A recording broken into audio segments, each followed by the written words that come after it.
What up, everybody? BCON here for Malice Corp. We are coming to you live to talk some Preacher. Preach on Preacher. Season 2 premiere was tonight. It was freaking amazing. I've got my buddy, the Big Papa Matt, here with me. Hey, dude. Preacher was dope. Oh my gosh, that was so good. Playa, Playa, playa. playa. Can't do no preacher talk without an epic beard. So I'm still trying to grow in my Jesse Custer, and it's just not. It's not not open. quite, I not got quite there. I got the rest of the preacher garb I have going. to say the preacher garb right now though, it's totally fitting for it. You're making Chris Hardwick look like a punk because you know he didn't dress up like this for talking preacher tonight. So Right? awesome job. Yeah. See, we bring it to you. Like, we know what the fans want. They want epic beards and they want some, maybe a little cosplay. I don't know. Yeah, some cosplay light. I'm into it, man. I'm loving it. I'm Yeah. loving it, dude. So That's tonight's awesome. episode, we're back, Preacher Season 2 on AMC, premiered this evening. First episode is On the Road. And then we get back-to-back tomorrow night. Episode 2 will be airing. And then it's going to go back to a normal, it's actually moving to Monday. So Monday night in that 9 o'clock slot for AMC will be your normal, regularly scheduled Preacher. Now, I personally like it on Sundays because the show's called Preacher. Might as well throw it up on a Sunday, but AMC wanted to mix it up a little bit. And part of that has to do with The Walking Dead and that whole genre. And they're actually trying to pull in some viewers into the Preacher flock. Yeah, and that's a good move. I mean, Monday night, Better Call Saul just ended with them, so Monday night needed the filler anyways. But yeah, why not? Why aren't you pulling from that Sunday night crowd? Especially since it's actually kind of a good point if you think about it. There's not any other huge show out right now anywhere, AMC or otherwise, on Sunday either. So, Preach on. That's right. yeah. So let's jump into it. I know Matt took a whole bunch of notes. I've got a few in front of me, but we're just going to really just dissect this episode and just kind of go through it, probably about 10 minutes or so of the show at a time, and kind of talk about what we loved. One thing I'll start by saying is I binge watched season 1 again. I watched 1 episode on Friday night, 6 yesterday, finished up the last 3 today. So season 1's super fresh in my mind. And I got to say, like, this first episode freaking killed it.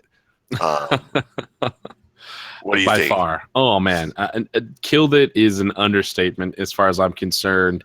I don't think I was more enthralled and laughed more at a season premiere ever, and it was so crazy because there was over the top, just amazing action, and yet at the same time, Cassidy had me. I mean, I literally at one point could not look at the screen. I was laughing so hard at Cassidy at this first episode. It was just so much fun. It was so great.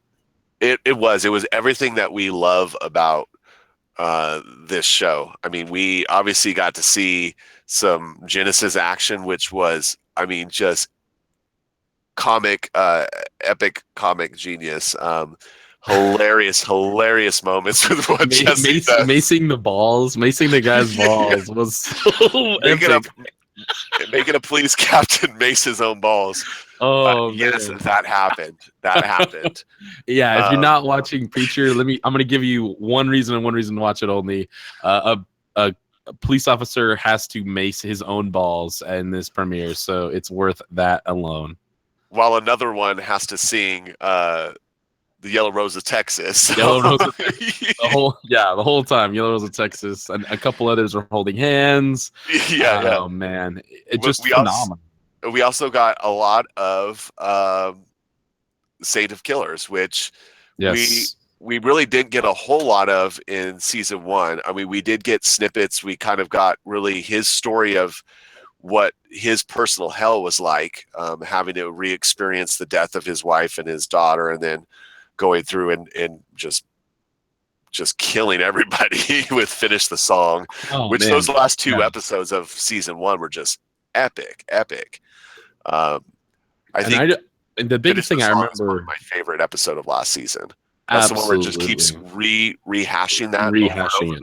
and it speeds it up and speeds it up and speeds it up, and you're just like, damn, that's some. It's brutal. It's just brutal. I mean, it was brutal to watch. It was brutal to even think about having to experience something like that. Like that right there was kind of the, the pinnacle, the truest definition of what a hell would be like for really anybody. That was brutal to think about having to experience something like that, being a part of that. Just fantastic storytelling for that episode. Absolutely. So again, this episode has everything. I mean, it's got, like you said, it's got Cassidy just acting a fool. His screams, like his screams alone, that first 10 minutes are just other level hilarity for me. The other thing I really liked about that first section, though, obviously, if you guys let's jump into that first part. Yeah, if you've really watched any of the trailers, they do the "Come On Ali" song, and they all get into it and having a good time, and it's really light. But what I really loved during that more than anything was how they switched to like grindhouse style, old school cinema film at that point, and you saw like the burn marks in the corner, your silver screens. I mean, I loved the stylization of that first few moments there.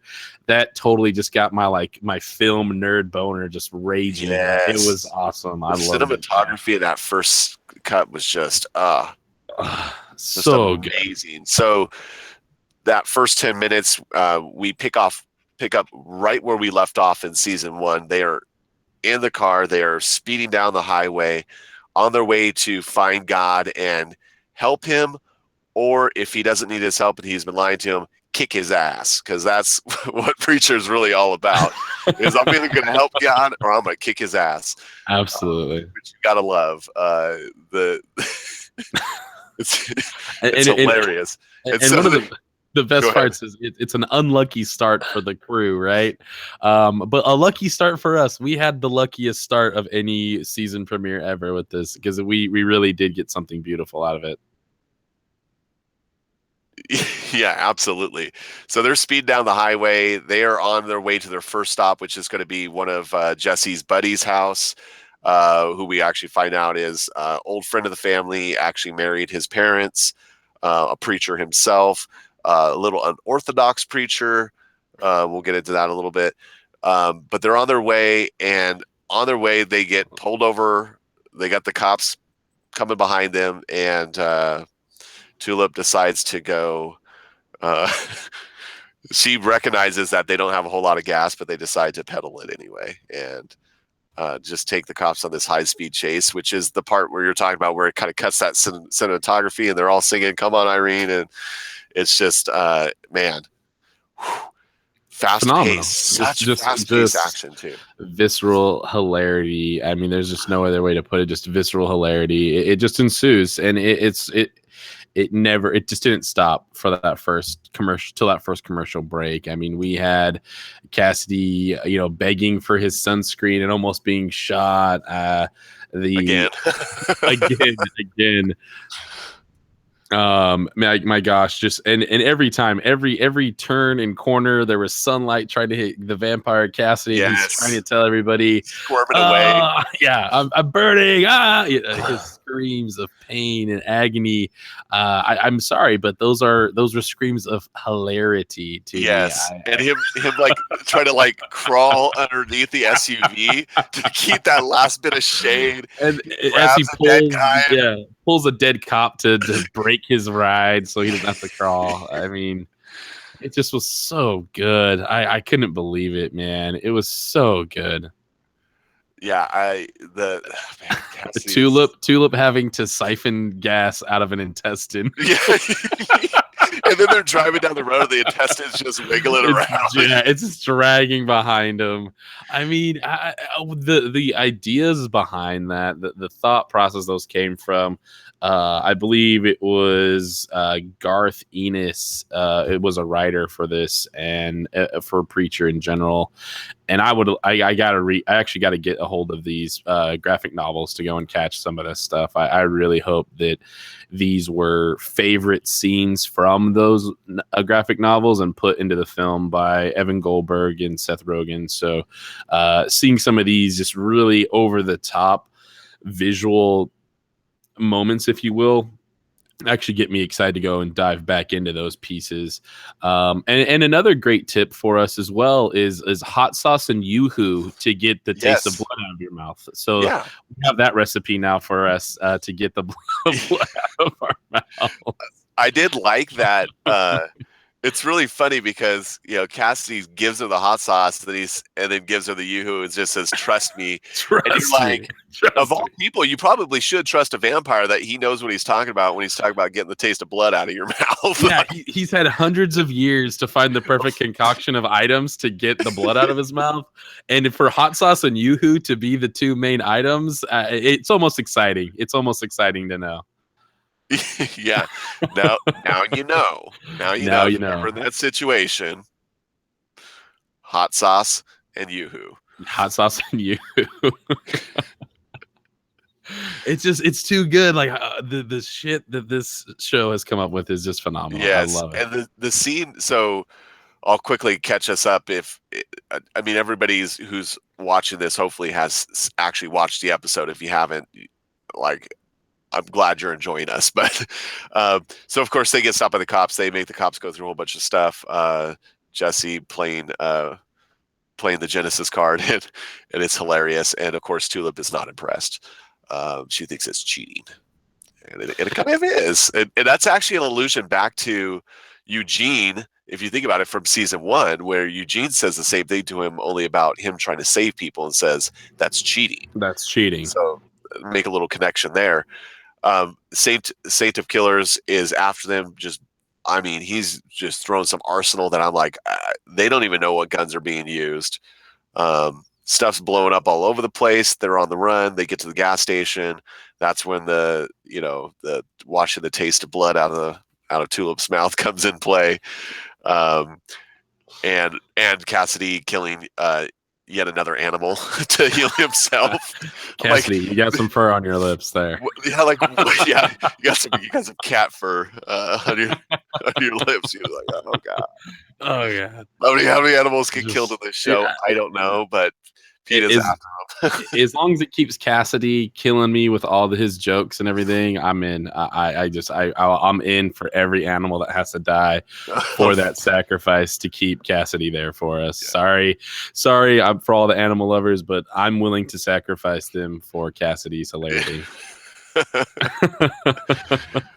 So from there, they jet back on the road to Mike. Mike is the friend of the family who's the other preacher, and Saint of Killers comes to the gas station and tries to get the information out of the guy, and he rips dude's tongue out. And that scene was I squirmed, man. I was like, damn. I mean, one of the better visual gags I've ever seen on a TV show, watching that tongue get ripped out of that gentleman's head. It was brutal, wonderful, ooey and gooey, all wrapped into one. I know people don't usually describe blood and gore that way, but it was phenomenal. Yeah, it was great. And then of course one of the questions I have is, and it was a question coming into this season from a lot of fans, was how was he going to get around?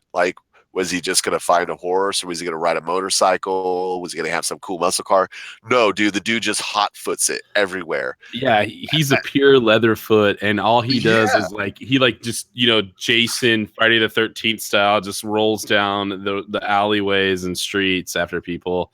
Oh, and by the way, you've got some love for your preacher caller in the chat room there, so you're looking good with the preacher caller. They're loving it already. Awesome. We try.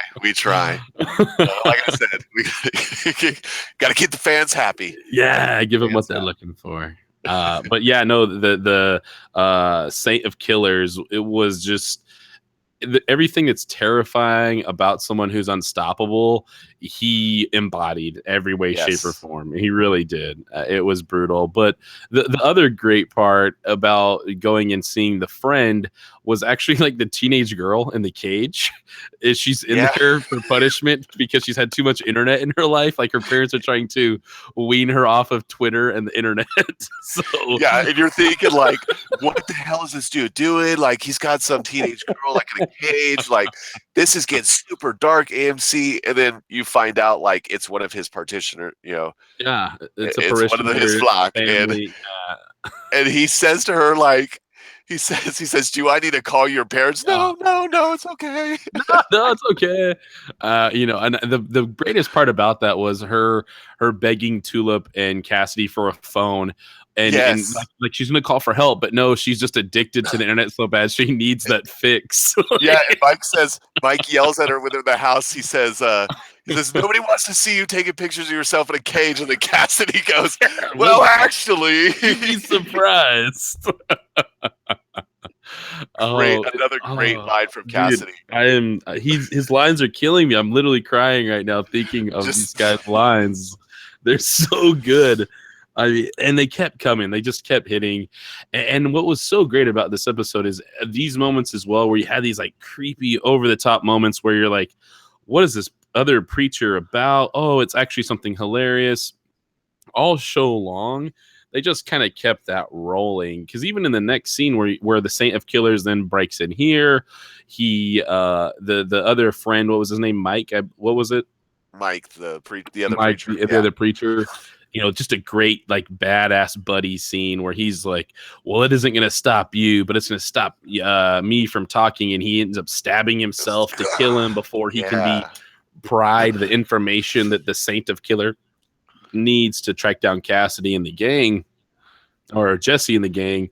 And just awesome. It was such a great balance the whole show. We never went too deep in one direction of jokes or seriousness or drama or gore. It never took too deep of a dive. And Mr. Malice himself is saying that you're actually pretty creepy with the caller now. So I don't know. We got a balance of everything here. We're getting love for the priest caller. We're getting hate and creepiness for it.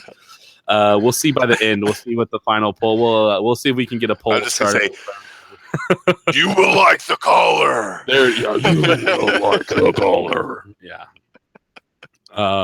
Well, but I loved it because then after we get out of that room in there, we get away from the friend. We now get to go to a strip club, right? Now we're going. Right. We go from a car chase scene to another preacher torturing and entrapping another girl to a strip club. Like that's where this show it goes. Like that's the trail we get to go along as. Really, Jesse, Cassidy, and Tulip think they are following the trail of God who is lost. This, and where has he been lost to? A strip club. He's decided to go to a strip club now that he's on Earth. So yeah, and that was the funny part about that whole thing is you're going like, oh, God's into strippers. Okay, interesting find there. And Tulip makes the point while they're there, like, what do guys come here for? Of course, he came here for the girls. And then you come for the girls the first time, and the second time you come for a particular girl. And so they're thinking that God's got it in for one special lady. At the end, we find out that God's really wasn't there for the girls. He was there for the jazz. He's there for the jazz. He's a true American, if you will. He's there for the jazz. The one great export of America, jazz, right? I mean that's our that's kind of our bread and butter is having great jazz music. So he's there for it. The one thing I have to say, if you're watching the episode, if you haven't watched the episode, pay attention to one thing. If you're gonna go rewatch it, watch the security camera behind Jesse as you watch Cassidy get in a fight for touching the strippers in the champagne room. Once again, just Cassidy getting all kinds of shenanigans, and he ends up having to fight a bouncer for touching a stripper in the champagne room. And as the scene is unfolding between Jesse and Tulip and this strip club owner, you watch this little monitor, and it's Cassie just continuously getting beat down by this bouncer and fighting this guy. Just a brilliant scene with that for sure. Yeah, I thoroughly enjoyed that because they have no idea what's going on in the room, and of course that ends up what kills the strip club owner. But we find out, of course, that God likes jazz, so we did get that out of her. Absolutely. Next part of the show is them going to, they're staying at a hotel. They decide to get separate rooms. yeah, because we just because we didn't talk about that when they were staying at Mike's house. They Mike's like, I'm gonna share a bed. Mike's like, I'll sleep on the couch. You guys can have my room. And Tulip's like, don't you have a guest room? And cut to the next scene, and the three of them are sharing the same bed, and it's the promo picture for the episode actually. And Jesse's in the middle with Cassidy on his right and Tulip on his left, and it's just freaking just another just hilarious moment of just uncomfortable, wonderful moment. You picture yourself in those moments, you think about how uncomfortable that would be, but as you watch it, it's so good. It's so funny. I love it. Especially because Cassie's trying to like convince them that it's okay if you need to shag. Like, it's all right. Like, just let me know if I'm snoring too loud. Is this the thing? But so they're after the strip club, they're at the hotel. And there's this moment where Cassidy recognizes somebody on a commercial, and I think that's a key to a future. Amazing Ganesh. Yeah, the Amazing Ganesh, which I think is going to play a role here in the upcoming episode, at least the next episode, if not more. So we see that that's kind of a key for what might be to come. And then we have Jesse and Tulip finally reconsummating their relationship in a very odd way with her saying I'm going to go after a hard day when it's been really rough and I'm just stressed out. I like to go to the bathroom and lock the door. Lock the door behind me. And you're like, what the hell's going on? This is weird. And then you got Jesse breaking down the door.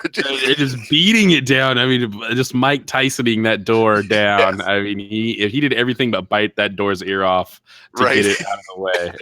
It was brutal for sure. So that, and then once that's done, and Jesse, you see him walking out to have a cigarette, and he's standing in the middle of the street smoking, and he looks down the street, which was by the way, just that cinematography of that one shot of him standing in the middle of the street, and you've got every street light lit up, and then you have the Saint of Killers walking down the street from light into the shadow into the light. Jesse's yelling at him, stop, in his voice, in the Genesis voice, and he's not stopping, and instead he pulls out the gun and takes aim at him, and that's where we cut for this episode.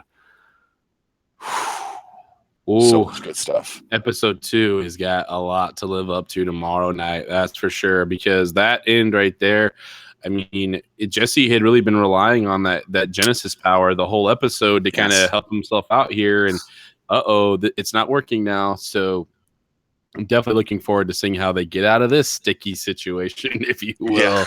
So, but no, that was seeing the cowboy, the Saint of Killers, coming down that street with the lights and the shadow. I mean, it was just a phenomenal cinematography. That director of photography, man, deserves a lot of love. I wish I would have written down or looked up who that was, but let us know in the comments there who's the DP on that stuff, because it was just phenomenal scenes all around that show for this episode. And then I do want to say that at the end, at the very end, we did get the quick tribute to Steve Dillon, who is the original artist with Garth Ennis on the Preacher comics, as well as he did Hellblazer too. No, So, and Steve Dillon is actually he yeah. was a great artist for a long time, and unfortunately in October he passed away. So I loved seeing the tribute to him Yeah. for Steve at the end of the episode, and really, you know, Rogan. There was a little article on it I remember seeing before the episode, and talking about how this was something they had to do, was give him this tribute. And Yeah. I kind of hope they do little things throughout the season for him, and give him a little bit of love everywhere. And it would be fun to see things that he's worked on in the past, like Hellboy, like Preacher Comics, things like that, kind of pop up throughout the show of this season, or even next season, because really, you know, passing away in October, you know, a lot of this was already done and shot before a lot of that. Right. So but great tribute to the man. Nothing better than to have this phenomenal of an episode dedicated to somebody that was that great and that talented. Absolutely. Absolutely. Any other favorite moments from this that we didn't cover from this episode that you have? Yeah, so there's actually one of my favorite lines in this show was in the car. Cassidy is talking about telling Jesse that him and Tulip had gotten physical last season. And Tulip says, that's the worst, that's the dumbest thing you've ever said. And Cassidy's reply to that was, I doubt that. Yeah. That right, once again, just one of those moments that had me, I mean, almost in tears. It was just so perfect timing on it. And yeah, I doubt that. I doubt that very much. I'm really loving the relationship between these three. And just how it's continuing to develop from season one. Because you remember season one, you know, Cassidy walks out in the sunlight, sets himself on fire, and Jesse ends up putting him out off camera.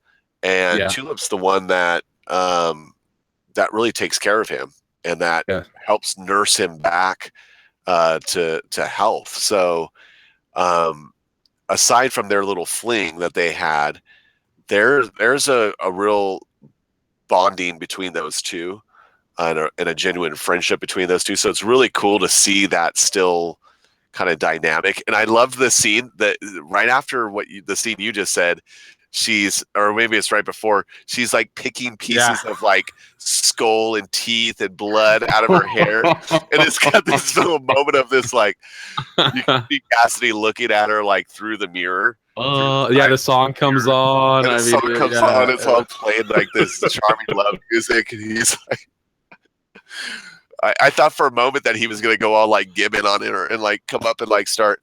Yeah, right. Just Ace Ventura. Just yeah, absolutely. And here's the thing, I'm really at a point right now where I'm just about to go to a silk printing shop and just start putting Cassidy quotes on shirts. Because another great one was when they were going into the hotel. He was arguing with Tulip before they walked in the hotel, and he goes, "Come on, everybody knows that there's a 3-second rule of being able to touch strippers." And she says, that's for food, not strippers. He's like, semantics. Semantics. So good, just perfect stuff. It really was. So we'll talk just some real quick speculation what we think is going to happen. One thing that I'm curious about is when they're in Mike's house and Tulip is looking through the picture album and talking about his family, and specifically talks about his mother's side of the family, and the fish tank rumbles and the chest opens up, and there's this like some weird stuff going on there that, you know, what's the tie to his mother's side? How are they going to bring that into the show? What's next with that? So I'm kind of curious as to what's going on with that particular thing. And then obviously, how is Jesse going to get out of this mix without using Genesis? We know he's a badass. Okay, the dude's got a particular set of skills, right? The boy's got game, is all I gotta say. Besides just his Bible skills, he's got physical skills, being able to whoop people, and make them make rabbit noises if he twists their arm the right way. So I'm interested to see how is this going to play out to them getting away and getting to the next destination on their hunt to find God. Yeah, absolutely. The other thing is the destruction of their town. Obviously, with Yep. last season, they kept hinting back to it all episode long, and I don't know if that's maybe something going to come back from that and come into play there. Also, we didn't see any of Arseface at all, Right. so Yeah. Yeah. I'm you know wondering what's going on with Eugene. we saw him in a couple of the promos for this episode for this season, so I'm wondering what's going to be going on with him, where that's going to be coming back into play with him as well. So there were a few characters that we didn't really get to see a little bit of from last season that I'm looking forward to seeing here.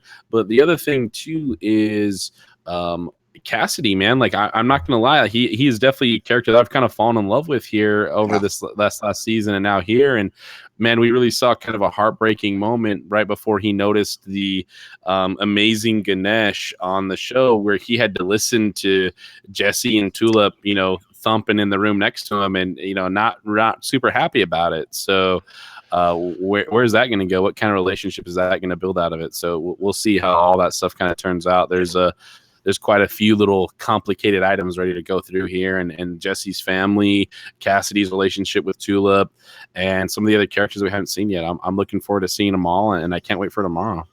Yeah. Absolutely. So if you liked this, if you did like this episode, please, please, please like this video, subscribe to this YouTube channel. We will be coming back and doing another one tomorrow. So that's the plan. Matt and I will jump on tomorrow. We'll talk some more about episode 2.